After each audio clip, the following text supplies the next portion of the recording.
I'm going to show a very brief video clip of an example of hypnosis inhibiting my ability to speak before I begin the introduction. Sorry, the hypnosis was inhibiting.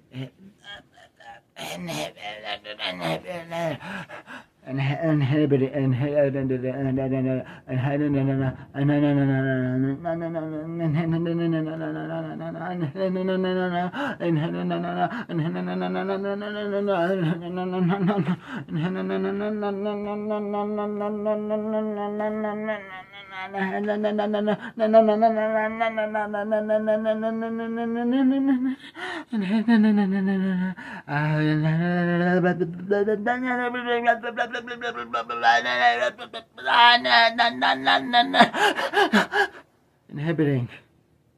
The video clip is extremely compelling evidence that hypnosis is inhibiting my ability to speak.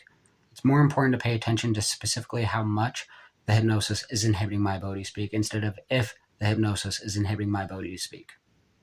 To make the hypnotic commands less noticeable, most of the hypnotic commands were designed to only inhibit my ability to speak as much as my ability to speak could be inhibited without being too noticeable, and my ability to articulate was mostly only inhibited if it was specifically part of my victim testimonial. In order to avoid the hypnotic speech inhibition from becoming too noticeable like it was in the video clip, the hypnosis would not significantly impair my ability to speak as long as it wasn't going to be specifically included in my victim testimonial. A series of different inhibitory hypnotic commands were designed to be elicited in succession to further conceal the hypnotic speech inhibition. The various hypnotic commands would be triggered to interrupt me from beginning sentences or after articulating more than 3 to 9 words to interrupt me from articulating complete sentences. Specific examples of these hypnotic commands include stuttering,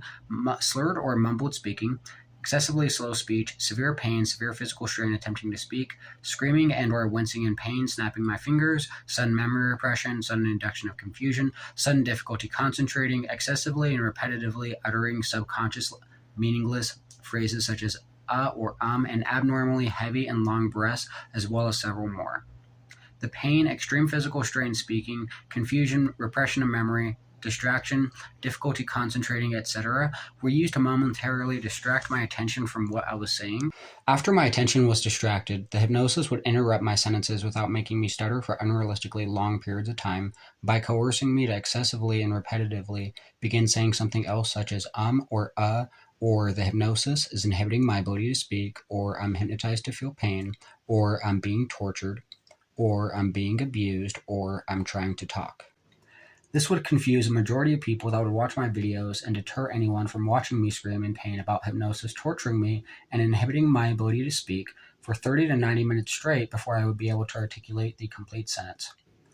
To condition me to interrupt my sentences, I was hypnotized to not be able to finish articulating a sentence or a portion of a sentence until I would repeatedly snap my fingers in a forceful manner, as if cracking a whip, while yelling about being tortured and abused with hypnosis, and how hypnosis has been inhibiting my ability to speak. A hypnotic suggestion to inhibit my ability to speak until I would snap my fingers repeatedly was a method of conditioning me to experience pain and physical strain in speaking, because speaking is not a painful or physically strenuous behavior, so the physical stimulus of snapping my fingers was incorporated with speaking to condition speaking as a physically strenuous behavior.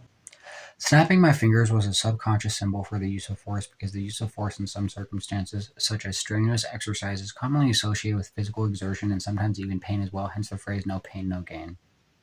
The hypnotic suggestion to experience excruciating pain and to repeatedly snap my fingers in order to speak was used to make me seem aggressive and angry by forcing me to raise my voice and yell about the hypnosis inhibiting my ability to speak before I was able to articulate the next sentence or the rest of a sentence, which was used to deter witnesses from watching my videos. The hypnotic suggestions were used to deter witnesses from watching my videos by forcing me to scream in pain about hypnosis torturing me and inhibiting my ability to speak for 30 to 90 minutes before I would be able to articulate a complete sentence of my victim testimonials or of criminal investigations. The hypnotic suggestions made me seem delusional by forcing me to contradict myself because I was able to talk about hypnosis inhibiting my ability to speak. The contradiction of talking about how I wasn't able to talk seemed delusional because it was a self-contradiction, except I was only able to talk about the hypnosis inhibiting my ability to speak and torturing me.